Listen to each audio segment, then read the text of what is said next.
Le livre de Ésaïe, chapitre 52, versets 1 à 2, nous dit ceci. Réveille-toi, réveille-toi, enfile ta force, en guise de vêtements, Sion. Mets tes vêtements de fête, Jérusalem, ville sainte. En effet, l'incirconcis et l'homme impur n'entreront plus chez toi. Secoue ta poussière. Lève-toi et prends ta place. Jérusalem, détache les chaînes qui enserrent ton cou. Toi, la déportée, fille de Sion. Amen. Mes frères et sœurs, nous sommes la Jérusalem spirituelle, le temple du Saint-Esprit.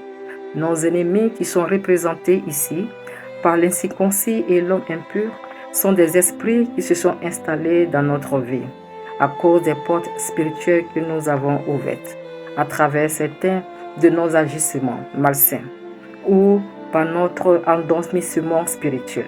Ces choses qui nous rendent vulnérables et sans défense face aux attaques de l'adversaire. Raison pour laquelle nous devons veiller et être disciplinés dans notre vie chrétienne en observant les règles fixées par l'autorité de notre Seigneur dans l'obéissance de sa parole, afin de déjouer les plans de l'ennemi.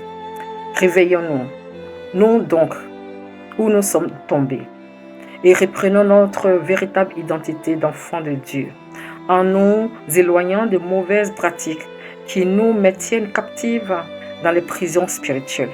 Un enfant de Dieu ne doit pas être esclave de péché ni de mauvais esprits, car il y a en lui une puissance nommée le Saint-Esprit qui le couvre et l'environne, aussi longtemps qu'il reste attaché à Jésus. Ce vêtement qui fait notre force puise ses ressources et sa clarté en lui, en nous donnant l'énergie nécessaire afin que nous nous levons là où nous sommes tombés. Car le Seigneur lui-même nous aime d'un amour inconditionnel. En nous disant ceci, au chapitre 43 du même livre de Ésaïe, de versets 4 à 7. Parce que tu as du prix à mes yeux, parce que tu es honoré et que je t'aime, je donne des hommes à ta place et des peuples pour ta vie. Ne crains rien, car je suis avec toi. Je te rassemblerai de l'Orient. Je dirai au septentrion, donne, et au midi, ne retiens point. Fais venir mes fils des pays lointains et mes filles de l'extrémité de la terre, tous ceux qui s'appellent de mon nom et que j'ai créé pour ma gloire et que j'ai formé et que j'ai fait. Amen.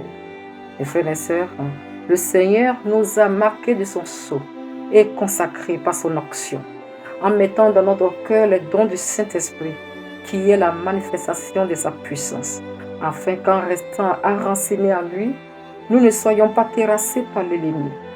Le psaume 37, les versets 23 à 24 font asseoir notre foi en nous disant avec allégresse: L'Éternel affermit les pas de l'homme et il prend plaisir à sa voix. S'il tombe, il n'est pas terrassé, car l'Éternel prend sa main. Amen. Mes frères et mes sœurs, pour que l'Éternel prenne notre main, il faut que nous lui appartenons.